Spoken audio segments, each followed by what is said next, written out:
Hello, friends and family, and welcome. Today, we're going to be talking about my absolute favorite tribe in all of fantasy. That also happens to be my favorite tribe in Magic.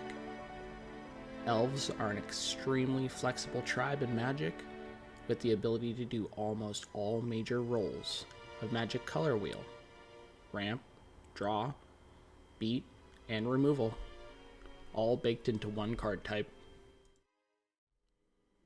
Even though elves' main color is green, there are actually 4 different flavors that you can choose from.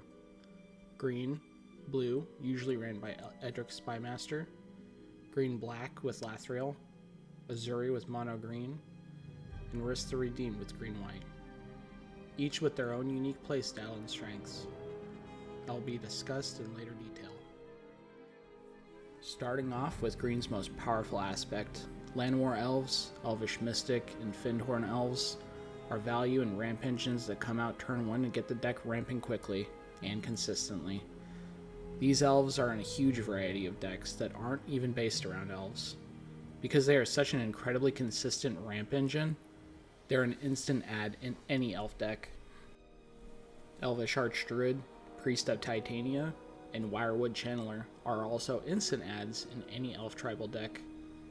With the extremely powerful ability of adding 1 mana for each elf you control, and Priest of Titania adding 1 mana for each elf in play, once one of these cards come out, generally the elf deck is already too far ahead in ramp to be stopped with anything other than a board wipe. Now that we have all the mana that we need, it's time to go on the offensive. Buffing elves is easy with the huge amount of Anthem abilities in Magic. Canopy Tactician, Elvish Champion, Imperious Perfect are just 3 of my favorites. With Elvish Champion giving all elves Forest Walk in addition to an Anthem ability, she's an instant add in any elf tribal deck. Card draw is green's most potent weakness. Luckily, elves don't have to worry about that too much. With Voice of Many, Leafcrown Visionary, and Beast Whisperer, you can end up drawing more cards than most blue decks will in a single game. With elves being so incredibly inexpensive to cast, and elves generating more mana than they require to cast, elf draw can get out of control extremely fast, and get you ahead of your opponents. Elves are good at just about everything, including token creation. Elvish Ambush, Elvish Promenade, and Hunting Triad allow you to explosively get ahead of your opponents in numbers. Anthem abilities and mana per elf abilities absolutely go off the rails, with all the tokens allowing you to dispatch your enemies quickly or make tons of mana. Sometimes you need to find the right elf for the job. Elves come with search baked into their creatures as well. Fauna Shaman allows you to discard a creature card and search your library for a creature card and put it into your hand. Elvish Harbinger enters the battlefield and searches for an elf, along with making mana. Wirewood Herald, when put into the graveyard, searches for an elf, adding to the versatility and reliability of elves.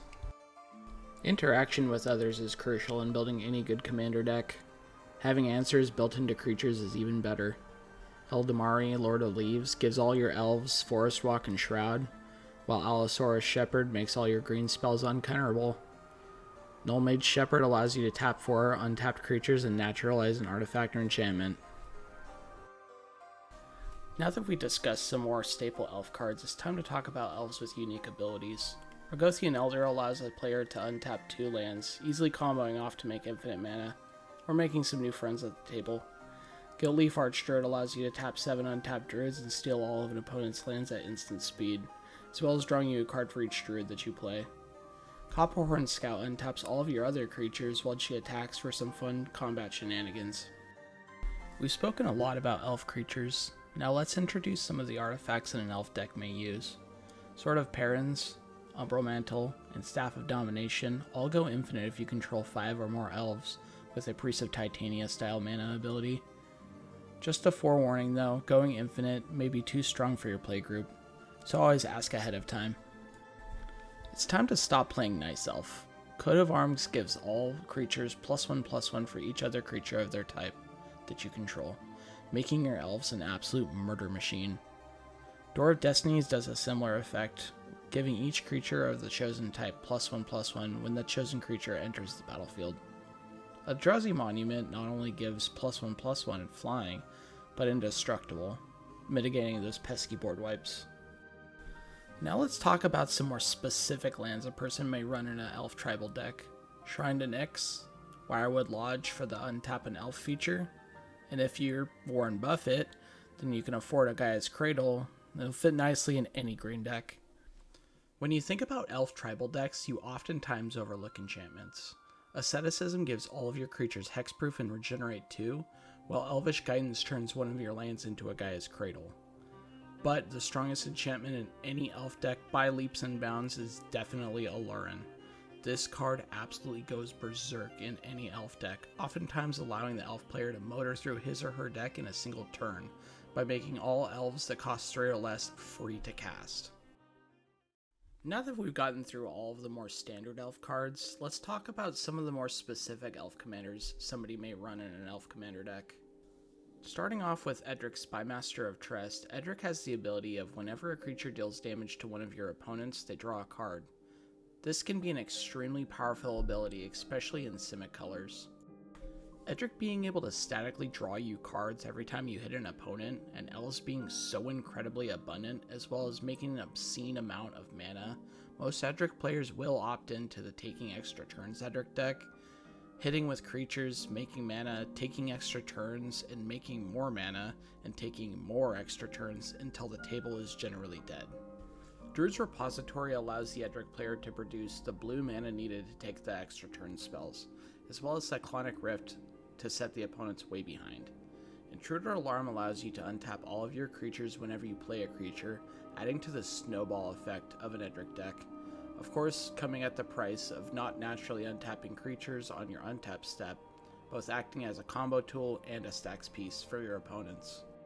Next commander is Lathriel, Blade of the Elves. Lathriel has the ability to tap 10 untapped elves you control, making each opponent lose 10 life and you gaining 10 life, as well as the ability to make elves whenever she hits a player. Galgori colors allow the Lathriel player to become a lot more resilient to board wipes, also enabling the elf player to run board wipes themselves. The recent sets of Magic introduced some very good one-sided tribal board wipes for black-colored elves.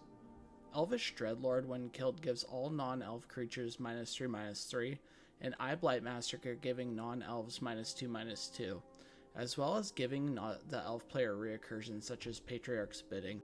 Azuri Renegade Leader is elves' most common green commander, giving other elves regenerate 1 and allowing you to overrun for 5 mana. Azuri, although mono green, is not only deceptively fun to play, but also runs very smooth and consistently. Azuri decks usually win by combat damage, so going wide and beating the daylights out of your opponents is a commonplace tactic you'll see in 99% of all Azuri decks. Beastmaster's Ascension, while activated, gives all your creatures +5/+5, while Genesis Wave allows you to puke out half of your deck mid-game, for an explosive game ending. Triumph of the Hordes is an absolute game winner in this deck, giving all of your creatures +1/+1 and infect for a quick kill. Rhys the Redeemed is the most popular Selesnya elf commander, with the ability to pay 6 and double any of your token creatures you control, as well as being able to create an elf token for 3. Rhys players' main goal is to make a metric ton of tokens, as fast as possible. Parallel Lives and Doubling Season paired with Rhys's ability to double all tokens is absolutely bonkers. I've personally seen players make hundreds or even thousands of tokens in a single turn with Rhys with an elf deck. Utilizing all of these tokens for more than just bashing into people and winning is a good strategy. Skullclamp allows you to equip a creature, giving it -1, and when the creature dies, you draw 2 cards.